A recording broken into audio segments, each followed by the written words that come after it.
हिंदी के पेपर में एक टॉपिक आता है रस छंद अलंकार। बहुत सारे बच्चों को कमेंट था कि सर कुछ ट्रिक आप बता दीजिए इसका भी, ताकि हम लोग आसानी से लिख पाए। तो बिल्कुल ऐसा एक ट्रिक बताने वाला हूं कि कभी आप जिंदगी में नहीं भूल सकते हो, और पेपर में पूरा का पूरा 6 नंबर आप लोगों को मिलेगा। रस 2 नंबर का आता है, 2 नंबर का छंद आता है और 2 नंबर का अलंकार आता है, और जो पूछा जाता है वही इंपॉर्टेंट वाला रस छंद अलंकार बताने वाला हूं मेरे प्यारे बच्चों। जैसे देखिए सिंपल ट्रिक क्या है मेरे प्यारे बच्चों, वो समझिए। ट्रिक ये है मेरे प्यारे बच्चों कि सबसे पहले रस का आपको अस्थायी भाव मालूम होना चाहिए। पहला मैं टॉपिक स्टार्ट कर रहा हूँ रस। रस का सबसे पहले आप लोगों का अस्थायी भाव मालूम होना चाहिए कि रस का अस्थायी भाव क्या होता है। तो जैसे मैं अगर बात करूं, दो सबसे ज्यादा इंपॉर्टेंट रस, एक हास्य रस, एक करुण रस। ठीक है, तो बस आपको मालूम होना चाहिए कि हास्य रस का अस्थायी भाव क्या होता है। तो हास्य रस का अस्थायी भाव मेरे प्यारे बच्चों हास होता है। क्या होता है? हास होता है। अगर वही बात करें करुण रस का, तो करुण रस का अस्थायी भाव जो होता है वो शोक होता है। बस ये दो चीज अगर आपको मालूम है तो आप किसी भी रस को आप लिख सकते हो मेरे प्यारे बच्चों। तो हास्य रस का अस्थायी भाव हास, करुण रस का अस्थायी भाव शोक होता है। अब देखिए मेरे प्यारे बच्चों, मैं पहला स्टार्ट करने वाला हूँ हास्य रस। जब एग्जाम में लिखना होगा तो आप हेडिंग बना लीजिएगा हास्य रस, और हास्य रस में लिखेंगे क्या कि हास्य रस का अस्थायी भाव हास होता है। ये तो पहली लाइन ऐसे ही लिख दोगे कि हास्य रस का अस्थायी भाव हास होता है। फिर लिखोगे कि जब हास नामक अस्थायी भाव जो है वो विभाव से, अनुभाव से और संचारी भाव से संयोग करता है तो वहां पर हास रस होता है। बस आपको 3 बातें याद रखना है। एक मेरे प्यारे बच्चों विभाव, अनुभाव और संचारी भाव। 3 टॉपिक आप लोगों को याद करना है कि जब लिख देना कि जब विभाव, अनुभाव, संचारी भाव का संयोग होता है तो वहां पे हास रस की उत्पत्ति होती है। सिंपल ऐसे भी लिख सकते हो। तो देखो अभी मैंने याद करा दिया, कैसे देखो लिखोगे क्या कि हास रस का अस्थायी भाव हास होता है जब हास नामक अस्थायी भाव मेरे प्यारे बच्चों अनुभाव, विभाव, अनुभाव और संचारी भाव से संयोग करता है तो वहां पे हास रस की उत्पत्ति होती है, या वहां पे हास रस होता है। देखिए याद हो गया कि नहीं, कितना सिंपल है। तो बस अस्थायी भाव और आपको 3 टॉपिक विभाव, अनुभाव, संचारी भाव, ये 3 याद करना, किसी तरह बना के उसको लिख दोगे। उदाहरण की बात करें तो उदाहरण बहुत सिंपल मैंने लिखा है। 2 उदाहरण में बता रहा हूं कि हाथी जैसा देह है गेंडे जैसी खाल, और दूसरा है कि तरबूजे से खोपड़ी खरबूजे से गाल। अब इतना सिंपल आप लोगों को कोई उदाहरण बताने वाला नहीं है मेरे प्यारे बच्चों। ठीक है, अब इतना सिंपल तो आप याद ही कर सकते हो। आपका हास रस लिखना आ गया, अब कभी भी भूल नहीं पाओगे। बस हास रस का अस्थायी भाव हास होता है जब अस्थायी भाव हास किसी विभाव से, अनुभाव से, संचारी भाव से संयोग करके हास रस की उत्पत्ति होती है, हास रस बनाता है या हास रस होता है। किसी तरह भी लिख सकते हो। क्लियर है मेरे प्यारे बच्चों? तो हास रस आपको समझ में आ गया होगा। लिखने के लिए आता है वो तो कंफर्म है, और इसी तरह लिख दीजिएगा आप। इसके बाद दूसरा है करुण रस। हास्य रस समझ में आ गया। करुण रस का अस्थायी भाव शोक होता है। फिर वैसे ही बना के लिखेंगे कि करुण रस का अस्थायी भाव शोक होता है। फिर लिखना कि जब शोक अस्थायी भाव, जब शोक का अस्थायी भाव विभाव, अनुभाव, संचारी भाव से संयोग करता है तो वहां पर करुण रस होता है। सिंपल, मतलब वही चीज सेम है, बस आप लोगों को अस्थायी भाव मालूम होना चाहिए। जैसे करुण रस का अस्थायी भाव शोक होता है, और लिखना कि जब शोक अस्थायी भाव विभाव से, अनुभाव से और संचारी भाव से संयोग करता है, मिलता है, तो वहां पे करुण रस की उत्पत्ति होती है या करुण रस होता है। अब बताओ, अब कभी भी मेरे ख्याल हास्य रस, करुण रस लिखने के लिए आ जाएगा, सिंपल लिख दोगे। उदाहरण तो बहुत सिंपल यह है कि हे खगमृग हे मधुकर श्रेणी तुम देखी सीता मृग नैनी। अब इससे सिंपल उदाहरण आपको मिल नहीं सकता है। बिल्कुल सिंपल सिंपल लिख के लेके आऊं ताकि आप आसानी से उसको लिख पाओ, और आपका ये 6 नंबर हिंदी के पेपर में बिल्कुल कंफर्म हो जाए। कोई एक नंबर भी आप लोगों को काट नहीं सकता है। तो ऐसे मेरे प्यारे बच्चों लिखना है आप लोगों को। तो हास्य रस, करुण रस, 2 टॉपिक यहाँ पे मेरे प्यारे बच्चों कवर हो गए कि नहीं? बस रस में बस 2 ही याद करके जाना है आप लोगों को, ज्यादा नहीं। बस 2 रस याद कर लो, काम हो गया आप लोगों का। यही लिखने के लिए देता है। अब हम लोग अलंकार की तरफ बढ़ेंगे। देखिए मेरे प्यारे बच्चों, अब हम लोग अलंकार की तरफ बढ़ रहे हैं। अलंकार में सबसे पहले अनुप्रास अलंकार देखेंगे। अनुप्रास अलंकार बहुत ही ज्यादा सिंपल है। कह रहा है कि वर्ण बार बार आए। देखिए इतना सिंपल परिभाषा कोई आपको बताया जाएगा नहीं।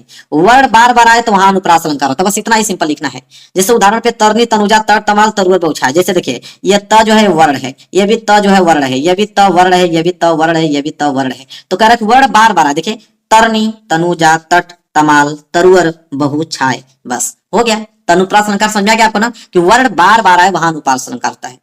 अब दूसरा हम बात करेंगे यमक अलंकार। यमक अलंकार भी बहुत सिंपल है कि एक ही शब्द एक से अधिक बार आए तो वहां यमक अलंकार होता है। मतलब एक ही शब्द होगा और एक से अधिक बार आएगा। जैसे काली घटा का घमंड घटा। अब यहाँ पे घटा आ गया, ठीक है, और यहाँ पे भी घटा है, लेकिन दोनों का अर्थ अलग अलग होगा। घटा का मतलब बादल है, घटा का मतलब घटनाएं होती हैं। तो देखिए यहाँ पे वर्ण था कि वर्ण बार बार आए, अनुप्रास अलंकार। यहाँ पे शब्द है कि शब्द एक से अधिक बार आए, वहां यमक अलंकार होता है और उनका अर्थ अलग होता है। तो देखिए काली घटा का घमंड घटा, यहाँ पे घटा है तो यहाँ पे भी घटा है। तो घटा का अर्थ मतलब बादल है, घटा का मतलब घटना है, अर्थ अलग अलग हो गया। लो भाई, अनुप्रास अलंकार, यमक अलंकार, एक और बताऊंगा इंपोर्टेंट उपमा अलंकार। इसके बाद अलंकार का भी काम आप लोगों का तमाम हो गया। उपमा अलंकार कैसे लिखोगे कि वह अलंकार जिसमें किसी वस्तु की समानता या तुलना किसी वस्तु से की जाए। बस जाहिर सी बात है कि कोई, जैसे ये मैंने 2 पेन लिख दिया, तो इस पेन की तुलना, इस ब्लैक पेन की तुलना हम इस नीली पेन से करेंगे। बस इसी को हम लोग उपमा अलंकार बोलते हैं। मतलब वह अलंकार जिसमें किसी वस्तु की समानता या तुलना किसी अन्य वस्तु से की जाती है, वहां उपमा अलंकार होता है। जैसे पीपर, पात, सरिस, मंडोला। ठीक है, एक उदाहरण हो गया। दूसरा है कि फूलों सा चेहरा तेरा कलियों से मुस्कान है। ठीक है, मतलब कि फूलों सा चेहरा तेरा, जो चेहरा की तुलना है वो कलियों की मुस्कान से की जा रही है। और यहाँ पे जो मेरा बच्चों मन की तुलना है वो पीपर के पत्ते से की जा रही है। तो किसी वस्तु की तुलना किसी अन्य वस्तु की तुलना या समानता की जाए तो वहां पे उपमा अलंकार होता है। अब इतना सिंपल आप लोगों को कोई बताने वाला नहीं है। तो वो अलंकार जिसमें किसी वस्तु की समानता या तुलना किसी अन्य वस्तु से की जाती है वहां उपमा अलंकार होता है। बात खत्म। तो तीनों टॉपिक मैंने बता दिया यहाँ पे, अनुप्रास अलंकार, यमक अलंकार, लो भाई उपमा अलंकार। क्लियर है। अब हम लोग मेरे प्यारों जो छंद देखेंगे, सोरठा देखेंगे, काम खत्म हो गया आप लोगों का। चलिए अब मेरे पास जो दोहा छंद हम लोग देखने वाले हैं। दोहा छंद में लिखेंगे, ये भी बहुत सिंपल है दोहा छंद, कि यह एक अर्ध सम्मात्रिक छंद है। इसमें 4 चरण होते हैं। बस याद रखिए कि दोहा और सोरठा में 4 चरण होते हैं बस। तो यह एक अर्ध सम्मात्रिक छंद है, इसमें 4 चरण होते हैं। और पहले और तीसरे चरण में 13-13 मात्राएं तथा दूसरे और चौथे चरण में 11-11 मात्राएं होती हैं। ठीक है, इसका ट्रिक मैं बता दूं, इसका ट्रिक लिख लो।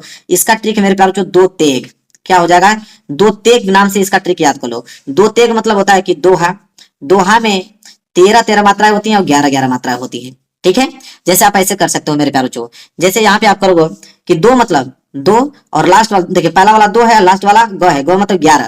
तो 11 को जब जोड़ोगे मेरे प्यारो चो तो यहाँ पे आ जाएगा 13। तो यहाँ पे देखा ऐसे लिखना, पहले और तीसरे चरण में 13-13 मात्राएं होती हैं और दूसरे और चौथे चरण में 11-11 मात्राएं होती हैं। लो भाई ट्रिक बन गया।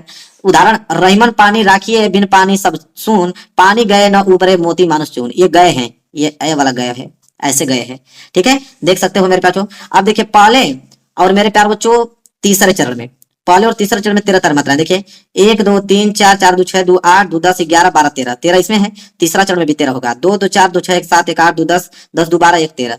और दूसरे चौथे चरण में 11-11 मात्राएं। देखिए 1 2 2 2 4 2 6 2 8 2 10 1 11। इसमें भी 2 2 4 2 6 2 8 2 10 1 11। बिल्कुल सही, ये हो गया दोहा छंद। और देखिए दोहा जब याद हो गया तो सोरठा ऑटोमेटिक याद हो जाएगा, क्योंकि दोहा का जस्ट उल्टा सोरठा होता है। परिभाषा यही रहेगा, बस 13-13 की जगह 11-11 हो जाएगा और यहाँ पे 11-11 की जगह 13-13 हो जाएगा बस। तो बस दोहा याद कर लीजिए। अब बस आप जान दीजिएगा कि दोहा का उल्टा सोरठा होता है, बस काम बन जाएगा आप लोगों का। देखिए कैसे लिखोगे सोरठा में, सोरठा में लिखोगे मेरे प्यारे बच्चों कि यह अर्ध सम्मात्रिक छंद है। सेम परिभाषा वही रहेगी, यह अर्ध सम्मात्रिक छंद है। इसके पहले और तीसरे चरण में 11-11 मात्राएं तथा दूसरे और चौथे चरण में 13-13 मात्राएं होती है। ये दोहे का उल्टा होता है, मतलब परिभाषा सेम वही है, बस पहले और तीसरे चरण में 11-11 है, वहां पे 13-13 हो रही थी, यहाँ पे 11-11 है। और यहाँ पे दूसरे और चौथे चरण में 13-13 मात्राएं, वहां पे 11-11 हो रही थी। मतलब उसका जस्ट उल्टा है और कुछ नहीं है मेरे प्यारे बच्चों। देखिए परिभाषा लिखा उदाहरण मेरे यहाँ पे कि राधा नागरी सोई मेरी भव बाधा हरो, श्यामु हरित दूती होई जा तन की छाई परे। ठीक है, अब यहाँ पे देख सकते हो कह रहा है कि पहले और तीसरे में 11-11। तो देखिए 2 2 4 2 6 2 8 2 10 1 11। इसमें भी 1 2 3 4 5 6 7 8 2 10 1 11। इसमें 13 मात्रा आएंगे, 2 2 4 2 6 2 8 2 10 दोबारा 1 13 और 2 2 4 2 6 2 8 2 10 दोबारा 1 13। देखिए तो कितना क्लियर है। अब मेरे प्यार को रस छंद अलंकार बस मात्र 9-10 मिनट के अंदर में समाप्त कर दिया। इतना सिंपल टॉपिक पूरे यूट्यूब चैनल पे आप लोगों को कोई नहीं बताया होगा, लिख के देता हूँ, गारंटी है मेरा। अब मेरे प्यारों जो आज के बाद कभी भी लिखने के लिए आ जाएगा ना तो आसानी से आप लिख पाओगे। 24 फरवरी को रस छंद अलंकार आएगा, जैसे मैं लिखा हूँ सेम लिख दीजिएगा, 1 नंबर एग्जाम नहीं काट सकता आपका, पूरा का पूरा नंबर आपको देगा। तो मेरे प्यार वीडियो को लाइक कर देना आप लोगों को, चैनल पर नए हो तो चैनल को जरूर सब्सक्राइब कर लेना। मिलेंगे प्यार से नेक्स्ट वीडियो में, तब तक के लिए धन्यवाद।